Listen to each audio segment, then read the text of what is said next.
Hello, आज हम बात करेंगे सीटेट 2016 पेपर 1 जो सितंबर में हुआ था। उसको आज हम हल करेंगे मैथ में। तो चलिए शुरू करते हैं। पहला क्वेश्चन है कि कक्षा 2 की एक शिक्षिका ने अपने विद्यार्थियों को 4 इकाई और 3 दहाई लिखने के लिए कहा। कुछ विद्यार्थियों ने 34 के स्थान पर 43 लिखा। एक शिक्षिका के रूप में आप विद्यार्थियों को इस संकल्पना को कैसे समझाएंगी? तो पहला ऑप्शन है स्तंभ विधि में अभ्यास करने के लिए बहुत सारे प्रश्न देंगी। तो ये तो गलत हो जाएगा। ठीक है, विद्यार्थियों को गिनतारा पर प्रदर्शित करने के लिए कहेंगी और फिर लिखने कहेंगी। यही राइट हो जाएगी कि गिनतारा पर विद्यार्थियों को लिखने को कहेंगे और फिर प्रदर्शित करेंगे और फिर उस पर लिखने को कहेंगे, तो उनको समझ में आ जाएगा। चलते हैं आगे। कह रहा है गणित में प्रतिचित्रण के लिए निम्नलिखित कथनों में से कौन सा सही नहीं है? तो प्रतिचित्रण के लिए कौन सही नहीं है? प्रतिचित्रण अनुपातिक विवेचन को प्रोत्साहित करता है, सही बात है। प्रतिचित्रण गणित पाठ्यक्रम का भाग नहीं है, ये गलत हो जाएगा। मतलब ये सही हो जाएगा, क्योंकि प्रतिचित्रण गणित में चित्र तो होते ही है, इसका मतलब ये सही हो जाएगा। ठीक है, चलते हैं आगे।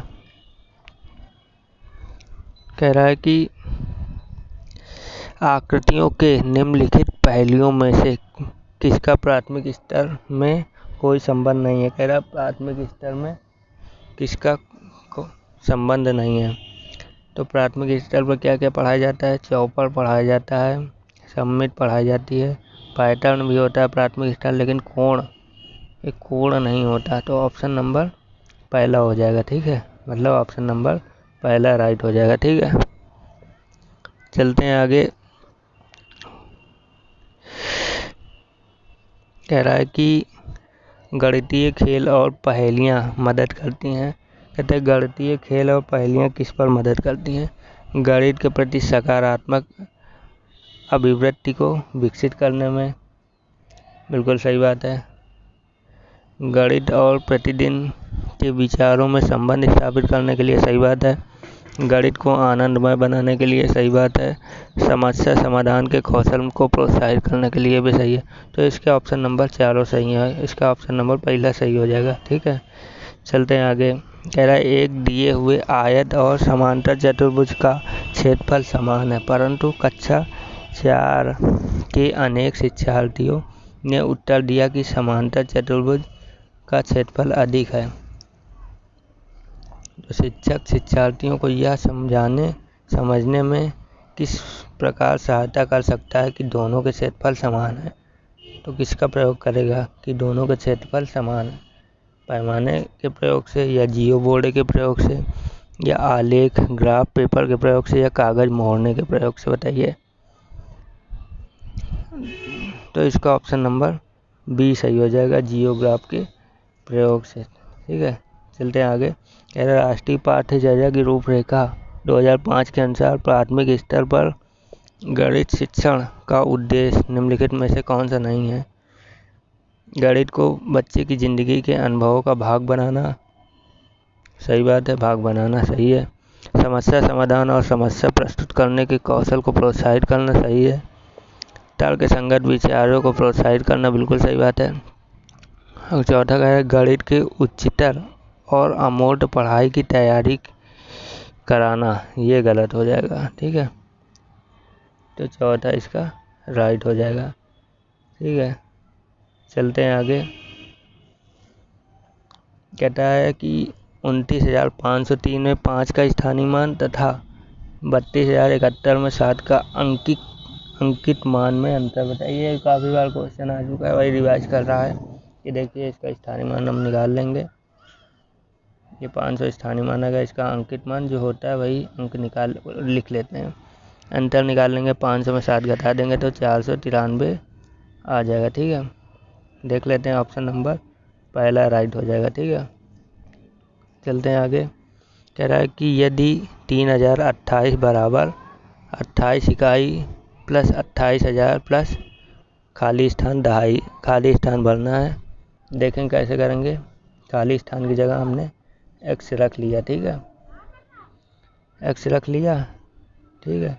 इसका गुणा कर देंगे, 1000 की जगह 1000 से गुणा कर दिया, ठीक है। ये आ गया आपका, गुणा कर दिया, ठीक है। 10x इधर कर ले लिया और आपका माइनस कर लिया तो 200x बराबर 200 आ गया, ठीक है। तो ऑप्शन नंबर कौन सा हो जाएगा? ऑप्शन नंबर 14 सही हो जाएगा, ठीक है। चलते हैं आगे। कह रहा है कि जब 80,808 को 108 से भाग देने पर प्राप्त शेषफल और 90,909 को 109 से भाग देने पर प्राप्त शेषफल से भाग दिया जाता है तो भागफल क्या आएगा? देखिए कैसे करेंगे। भाग सभी को आता है, भाग कर लेंगे। यहाँ आ जाए, ये कर लिया और ये कर लिया, ठीक है। यहाँ क्या आ गया? शेषफल 24, ठीक है। यहाँ शेषफल कितना आ गया? 3, तो 3 का 24 में भाग दे देंगे तो आपका 8 उत्तर आ जाएगा, ठीक है। तो ऑप्शन नंबर 14 सही हो जाएगा, ठीक है। चलते हैं आगे। कह रहा है कि यदि 603 इंटू 28 बराबर 63 इंटू 4 इंटू रिक्त स्थान भरना है, ठीक है। रिक्त स्थान की जगह बस x रख लेंगे, पक्षांतर कर लेंगे, जब गुणे में है तो ये भाग में चला जाएगा नीचे, ठीक है। काट पिट लेंगे तो आ जाएगा 67, ठीक है। x बराबर 67 आ जाएगा। ऑप्शन नंबर कौन सा सही है? ऑप्शन नंबर पहला सही हो जाएगा, ठीक है। चलते हैं आगे। कह रहा है कि 200 और 400 के बीच में 30, 45 और 60 का सबसे छोटा सारगुणज, सबसे छोटा मतलब लासा का भाग देना है 15, 24 तथा 45 के सबसे बड़े सारगुणनखंड से, ठीक है। देखेंगे, लंबा सवाल है, थोड़ा जूम करके देखेंगे। देखिए, इसका पहले हम लासा निकाल लेंगे 30, 45 और 60 का। देखिए 30, 45 और 60 का हमने लासा निकाल लिया। लासा हमारा आ गया 180, ठीक है। लेकिन 180 200 और 400 के बीच नहीं है तो हमने 2 का गुणा कर दिया, तो एलसीएम कितना आ गया? 360, ठीक है। उसके बाद हम मासा निकाल लेंगे। मासा भाग भी दिया जा रहा होता है, देखिए मासा निकाल लेंगे। मासा आ जाएगा हमारा 3, तो एलसीएम बटे एचसीएफ भाग देना है। 360 का 3 में भाग दे देंगे तो आ जाएगा 120, ठीक है। 120 हमारा आंसर आ जाएगा, ठीक है। ऑप्शन नंबर 14 सही हो जाएगा, ठीक है। चलते हैं आगे। कह रहा है कि एक संख्या 100 के आधे से छोटी है और 4 दहाई तथा 5 दहाई के बीच में है। इसके इकाई का अंक दहाई के अंक से 1 कम है। यदि संख्या में अंकों का योग 7 है तो गुणनफल क्या होगा? देखिए हमने किया है। कह रहा 100 से आधी है तो 2 से भाग दे दिया। फिर कह रहा 50 से छोटी है, ठीक है। कह रहा है 50 से छोटी है तो 10 का गुणा कर दिया गया, मतलब कि वो 40 होगी या 50, 40 और 50 के बीच में है। और कह रहा उनके दोनों को इकाई का अंक छोटा है दहाई से, तो इकाई का अंक छोटा है दहाई से और दोनों का योग, इकाई और दहाई का योग कितना है? 7 है। गुणा कितना है? 12। तो गुणा क्या होगा पूछा, तो 7 किसका होगा? 43 का, ठीक है। इनका आपस में गुणा कर लेंगे तो आ जाएगा 12, ठीक है। तो इसका ऑप्शन नंबर 14 दूसरा सही हो जाएगा, ठीक है। चलते हैं आगे। कह रहा है कि किसी विद्यालय में 600 विद्यार्थी हैं जिसमें से 2/3 लड़कियां और शेष लड़के हैं, तो लड़कों की संख्या के 3/4 खिलाड़ी हैं। जो खिलाड़ी नहीं हैं उन लड़कों की संख्या बताना। देखिए विद्यालय में विद्यार्थी कितने हैं? 360, ठीक है। तो लड़कियां कितना है? 2/3 निकाल लेंगे, ठीक है। तो 240 लड़कियां आ गई। लड़के घटा देंगे 360 टोटल हैं, इसमें 240 घटा देंगे तो 120 लड़के आ गए, ठीक है। इसमें से 3/4 खिलाड़ी हैं, 3/4 का भाग दे देंगे 120 में, ठीक है। तो 90 खिलाड़ी आ गए, ठीक है। 120 लड़के थे, 120 में 90 खिलाड़ी हैं, 120 में 90 घटा देंगे तो टोटल वो लड़के निकल के आ जाएंगे जो खिलाड़ी नहीं है। तो क्या हो जाएगा? 30 आंसर आ जाएगा, ठीक है। तो ऑप्शन नंबर तीसरा सही हो जाएगा। ठीक है, चलते हैं आगे। कह रहा कि हरीश ने एक स्कूटर 49,553 में खरीदा। उसने 8,076 का नकद भुगतान किया और शेष रकम को 37 बराबर किस्तों में देने पर राजी हुआ। तो प्रत्येक किस्त की राशि क्या होगी? देखिए, हरीश ने स्कूटर खरीदा कितने का? 49,543 का। नकद भुगतान किसने किया? 8,076 का। ठीक है, तो शेष कितना बता माइनस कर देंगे। ठीक है, वो आ गया 41,477 रुपये। 37 बराबर किस्तों में बांटना है, तो किसी चीज़ को बांटने के लिए उसका भाग दे देंगे। तो 37 का भाग दे देंगे हम, तो आ जाएगा 1,121। ठीक है, यही हमारा आंसर हो जाएगा। ठीक है, 1,121 ऑप्शन नंबर 3 सही हो जाएगा। ठीक है, कह रहा है एक रेलगाड़ी हैदराबाद से शुक्रवार को समय 13:15 पर चली और शनिवार को बेंगलुरु पर 7:30 पर पहुंची। तो यात्रा में कितना समय लगा? देखिए, हैदराबाद को शुक्रवार को 13:15 पर चली, मतलब 1:15 पर। शनिवार को पहुंची 7:30 पर। तो पहले हम 13:15 से 24 बजे तक का कुल समय निकालेंगे, मतलब रात के 12 बजे तक। ठीक है, तो कितना आ जाएगा? 10 घंटे 45 मिनट। अब उसके बाद रात के 12 बज गए, तो फिर अब अगला दिन चालू हो जाएगा, मतलब शनिवार स्टार्ट हो जाएगा। ठीक है, फिर इसके बाद यहाँ से आपका 12 के बाद का समय चालू होता है रात के। ठीक है, 7:30 बजे तक का समय जोड़ लेंगे तो आ जाएगा 7 घंटे 30 मिनट। दोनों को ऐड कर लेंगे तो आ जाएगा 17 घंटे 75 मिनट। ठीक है, 17 घंटे 75 मिनट। अब 75 मिनट तो होते नहीं, 60 मिनट तक होता है, 1 मिनट 7। ठीक है, 1 घंटे में 7 मिनट होते हैं। घंटा इधर जोड़ देंगे, आ जाएगा जो एक्स्ट्रा टाइम हो गया आएगा 15 मिनट, वो इधर ऐड हो जाएगा। तो 18 घंटे 15 मिनट हमारा आंसर हो जाएगा। ठीक है, तो ऑप्शन नंबर चौथा सही हो जाएगा। ठीक है, चलते हैं आगे। कह रहा है 15 दिनों में मिनटों की संख्या बराबर है, निम्न में से किसके सेकंडों की संख्या के? ठीक है, देखिए 15 दिन में मिनटों की संख्या, मतलब एक दिन में कितने मिनट होते हैं? तो 1 घंटे में 7 मिनट होते हैं। ठीक है, तो एक दिन में कितने हो जाएंगे? 24 गुणे 60। ठीक है, क्योंकि 1 घंटे में 7 मिनट होते हैं, तो 24 घंटे में 24 गुणे 7 हो जाएगा। तो 15 दिन में 15 गुणा कर देंगे तो आ जाएगा 21,600 मिनट। ठीक है, इतना तो आ गया चल। और फिर वो दूसरा कह रहा है क्या 1 मिनट में 60 सेकंड होते हैं, तो 60 मिनट में 60 गुणे 7 हो जाएगा। फिर कह रहा है 6 घंटे में 6 का और गुणा कर देंगे तो आ जाएगा 21,600। ठीक है, दोनों बराबर आ गए। तो option number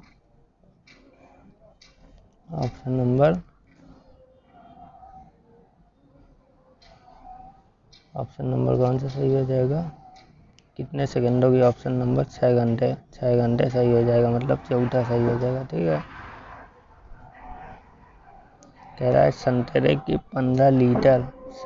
15 litre 286 millilitre juice को गाजर के 19 लीटर 714 मिलीलीटर जूस से मिलाया जाता है। इस मिश्रण में 12 लीटर 750 मिलीलीटर जूस का प्रयोग कर लिया जाता है। ठीक है, तो शेष को बोतल में भरा जाता है।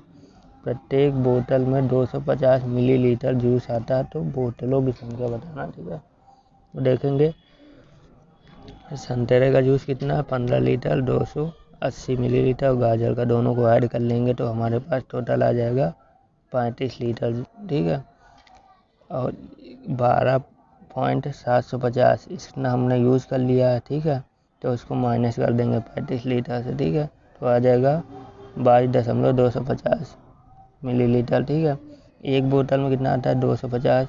ठीक है, तो 250 मिलीलीटर में कितना आ जाएगा? ऐड कर देंगे।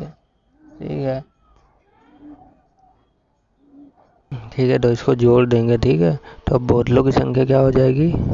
बोतलों की संख्या 250 ml आता है, एक में 250 का भाग दे देंगे। ठीक है, तो आ जाएगा 89 आंसर आ जाएगा। ठीक है, 89 बोतलों की आवश्यकता होगी। ठीक है, तो ऑप्शन नंबर दूसरा सही हो जाएगा। चलते हैं आगे। कह रहा है कि फलों के मूल्य प्रति किलोग्राम में दिए हैं। खरबूज दिया है 18.50, ठीक है। चेरी दिया है 72 रुपये। अंगूर दिया है 120.60। सेब दिया है 78.40। कह रहा है रेशमा ने 4 सही 1/2 किलोग्राम खरबूज, 1 kg 200 ग्राम चेरी, 250 ग्राम अंगूर और 1 सही 3/4 किलो सेब खरीदे। उसने दुकानदार को 500 रुपये की नोट दी, तो इसको कितने रुपए वापस मिले, ठीक है। देखिए इसको कैसे करेंगे। तो रेशमा ने 4 सही 1/4 किलो खरबूज खरीदा, ठीक है। तो 1 किलो खरबूज कितने का था, 18.50, ठीक है। तो 1 किलो इतने का था, तो 4 किलो कितना हो जाएगा, 4 सही 1/2 गुणा कर देंगे, ठीक है। तो आ जाएगा 83.25, ठीक है। ये आ जाएगा खरबूज का रेट, ठीक है। अब चेरी का क्या है, 1 किलो 200 ग्राम है, इसमें 72 का गुणा कर देंगे। 1 किलो 72 की है, तो इतने किलो 1.2 200 ग्राम कितने की हो जाएगी, ये हो जाएगा 86.4। अंगूर इसी टाइप का है, अंगूर का भी इसी तरह निकाल लेंगे। सेब का भी ऐसे निकाल लेंगे। चारों को ऐड कर लेंगे तो आ जाएगा 337 आ जाएगा, 337 रुपये आ जाएगा। और उसने दुकानदार को कितने दिए, 500। 337 माइनस कर देंगे तो आप कितना आ जाएगा, 163 शेष बचेंगे। तो 163 रुपये दुकानदार उसको वापस करेगा, ठीक है। तो ऑप्शन नंबर 3 सही हो जाएगा।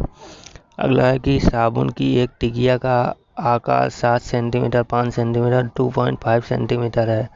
2 पेटियों में जिसकी आंतरिक माप 56 सेंटीमीटर, 0.4 मीटर और 0.25 मीटर है। साबुन की इन टिकियों को अधिकतम संख्या में पैक की जा सकती है। देखिए लंबा सवाल है थोड़ा। तो प्रत्येक पेटी का आयतन निकाल लेंगे, सबको सेंटीमीटर में चेंज कर लेंगे, ठीक है। तो सेंटीमीटर मीटर को सेंटीमीटर में बदलने के लिए 100 से गुणा कर लेंगे, ठीक है। हमने 100 से गुणा कर लिया है, तो सबको गुणा करने के बाद आ जाएगा 56,000 सेंटीमीटर क्यूब, ठीक है। अब साबुन का निकालेंगे, प्रत्येक साबुन का आयतन गुणा कर देंगे, लंबाई चौड़ाई और ऊंचाई, ठीक है। गुणा आ जाएगा 87.5 सेंटीमीटर क्यूब। निकालेंगे एक पेटी का, भाग दे देंगे, ठीक है। तो एक पेटी के लिए प्रत्येक पेटी का आयतन बटे प्रत्येक साबुन का आयतन, भाग दे देंगे तो आ जाएगा आपका 640। तो अब कह रहा है 2 पेटी में साबुन की संख्या, जब एक पेटी में साबुन की संख्या 640 है, एक पेटी में साबुन की संख्या कितना निकल गया है, 640।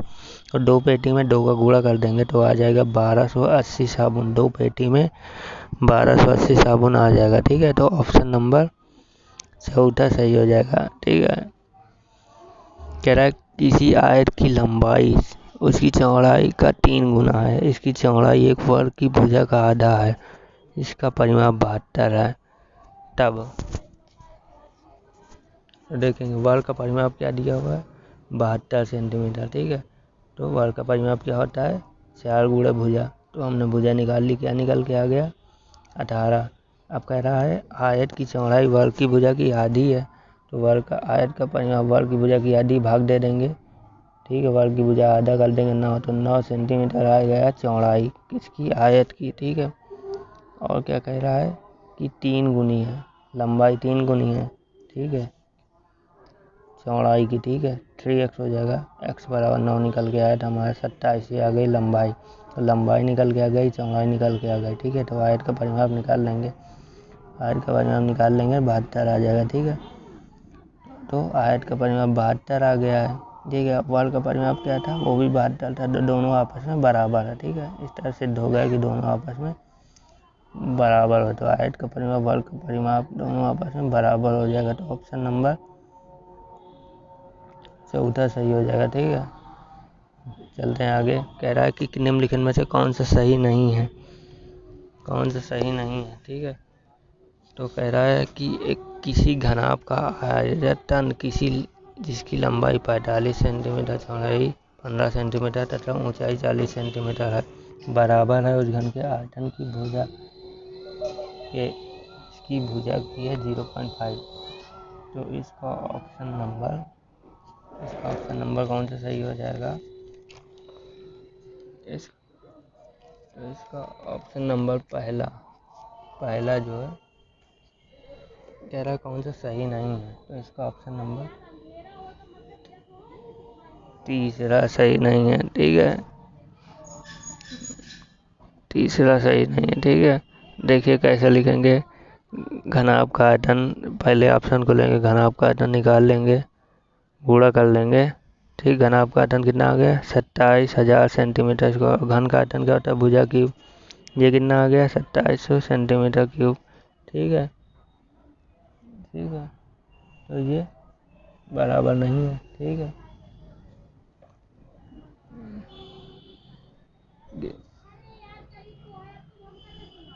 तो ये होगा नहीं, ये सही हो गया। तो कह रहा है 10 का 100वां भाग 0.1 होता है। ठीक है, तो ये भी सही नहीं होगा। ठीक है, तो ये कह रहा है 55 मिलीलीटर। तो 55 लीटर, ठीक है, और 55 मिलीलीटर को जब लीटर में बदलेंगे तो 1000 से भाग कर देंगे। ठीक है, जब 1000 से भाग करेंगे तो आ जाएगा 0.055 लीटर। ये इसके बराबर नहीं होगा। ठीक है, जो ऊपर दिया हुआ, तो इसका ऑप्शन नंबर तीसरा सही हो जाएगा। ठीक है, ये तीसरा सही हो जाएगा। ठीक है, चलते हैं आगे। कह रहा है कि दो अंकीय संख्या को दो दूसरी एक अंकीय या 2 अंकीय संख्या से गुणा करने की प्रक्रिया को समझने के लिए निम्नलिखित में से कौन सी पूर्व जानकारी होना आवश्यक है? बताइए। गुणन का क्रम विनिमय गुण, या गुणन योगफल वितरण के रूप में, या गुणन विभाजन के प्रतिलोम के रूप में, या योग का क्रम विनिमय गुण। बताइए। तो इसका ऑप्शन नंबर दूसरा सही हो जाएगा। ठीक है, गुणन, जो कि योग का वितरण के रूप में। ठीक है, चलते हैं आगे। एक गणित से भयभीत होने और उसमें असफल होने के लिए निम्नलिखित में से एक कारण नहीं माना जा सकता। प्रतीकात्मक संकेत, या गणित की संरचना, या लैंगिक भेद, या कक्षा कक्ष में अनुभव। तो इसका ऑप्शन आप जान ही गए होंगे, लैंगिक भेद, क्योंकि कोई भी मैथ पढ़ सकता है। ठीक है, ये आपका लड़का या लड़की होने पर डिपेंड नहीं होता। ठीक है, अगला है 2 दशमलव संख्याओं के योग की संकल्पना को पढ़ाने के लिए निम्नलिखित में से शिक्षण अधिगम का कौन सा साधन सर्वाधिक उपयुक्त है? मोतीमाला, या ग्राफ पेपर, गिनतारा, या जियो बोर्ड। देखिए, दशमलव बढ़ाना है, दशमलव के लिए सबसे बढ़िया विधि होगी ग्राफ पेपर। ठीक है, तो ऑप्शन नंबर बी सही हो जाएगा। ठीक है, चलते हैं आगे। कक्षा 4 के अधिकतर शिक्षार्थी सोचते हैं कि 2 संख्याओं के गुणन से प्राप्त संख्या सदैव दोनों संख्याओं से बड़ी होती है। आप यह कैसे प्रदर्शित करेंगे कि सदैव यह सत्य नहीं होता है? इसे संख्याओं के बराबर बार बार योग के द्वारा प्रदर्शित करेंगे, या 2 दशमलव संख्याओं के गुणन की कलन विधि को प्रदर्शित करेंगे, या ग्रिड पेपर पर 2 दशमलव संख्याओं के गुणन को प्रदर्शित करेंगे, या एक पूर्ण संख्या और एक भिन्न के गुणन की कलन विधि को संख्या रूप में प्रदर्शित करेंगे। बताइए। तो इसका ऑप्शन नंबर तीसरा सही होगा, ग्रिड पेपर पर 2 दशमलव संख्याओं के गुणन को प्रदर्शित करेंगे। ठीक है, 56 नंबर है कि प्राथमिक स्तर पर शिक्षार्थियों को माप का संदर्भ पढ़ाने के लिए निम्नलिखित में से कौन सा कथन सत्य है? प्रामाणिक मापों का प्रयोग अप्रामाणिक मापों के बाद कराना, या केवल अप्रामाणिक मापों का प्रयोग करना, या अप्रामाणिक मापों का प्रयोग नहीं करना चाहिए, या अप्रामाणिक मापों का प्रयोग प्रामाणिक मापों के बाद करना चाहिए। बताइए। तो सबसे पहले आप क्या करेंगे, जो आपको प्रामाणिक है वो उसी का योग आप सबसे पहले करेंगे। तो ऑप्शन नंबर पहला सही हो जाएगा। पहले प्रामाणिक मापों का प्रयोग करेंगे, फिर अप्रामाणिक मापों का प्रयोग करेंगे। ठीक है, चलते हैं आगे। वास्तविक जिंदगी के गणित का संबंध बनाने के लिए अंतर विषयों को विकसित करने के लिए निम्न में से किस मूल्यांकन योजनाओं का उपयोग किया जा सकता है? बताइए। क्षेत्रीय भ्रमण तो आप करेंगे, ठीक है, तो इसका ऑप्शन नंबर सी हो जाएगा, ठीक है। तो क्षेत्रीय भ्रमण सबसे पहले करेंगे, फिर उसके बाद सर्वेक्षण करेंगे, क्षेत्रीय भ्रमण के बाद सर्वेक्षण हो जाएगा, फिर उसके बाद परियोजना बनाएंगे, ठीक है। पहले भ्रमण करेंगे, फिर सर्वेक्षण करेंगे, फिर उसके बाद परियोजना बनाएंगे, ठीक है। तो इसका ऑप्शन नंबर तीसरा सही हो जाएगा, ठीक है। गणित के कक्षा में दृष्टिबाधितों के लिए निम्नलिखित में किसका प्रयोग शिक्षा के साधनों के रूप में किया जाना चाहिए? दृष्टिबाधितों के लिए किसका प्रयोग करेंगे? तो इसका ऑप्शन नंबर 2 सही हो जाएगा, टेलर का गिनतारा, कंप्यूटर और जियो बोर्ड, ठीक है। चलते हैं आगे। कह रहा है संख्याओं के संदर्भ में वास्तविक कक्षा के बच्चे अर्थात वे बच्चे जिसका आयु वर्ग 8 से 9 वर्ष है निम्नलिखित में से किस समुच्चय में प्रवीण है? कक्षा आयु क्या है? 8 से 9, तो परिबद्धता तो होगी, ठीक है। तो परिबद्धता हो जाएगा और प्रतिवर्तिता हो जाएगा और अनुपातिक विवेचना, इसका ऑप्शन नंबर पहला राइट हो जाएगा, ठीक है। चलते हैं आगे। आखिरी क्वेश्चन है आज का कि कक्षा 1 के एक शिक्षक ने एक विद्यार्थी को सभी वस्तुओं की गणना करने के लिए कहा। उसमें पेन, रबड़ और शॉर्पनर का संग्रह था। विद्यार्थी ने सभी वस्तुओं को एक रेखा में रखा और गणना शुरू कर दी। उसने 10 वस्तुओं के स्थान पर कहा कि 2 पेन हैं, 5 रबड़ है और 3 शॉर्पनर है।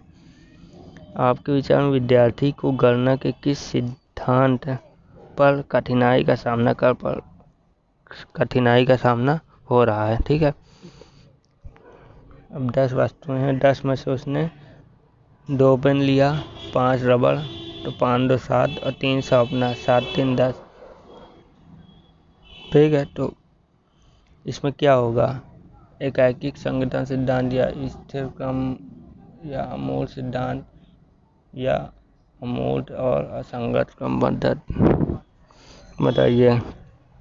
तो इसका ऑप्शन नंबर डी सही हो जाएगा, ठीक है, अमूर्त और असंगत क्रम सिद्धांत, ठीक है। तो ऑप्शन नंबर चौथा सही हो जाएगा। तो आज यहीं तक रखते हैं, ठीक है।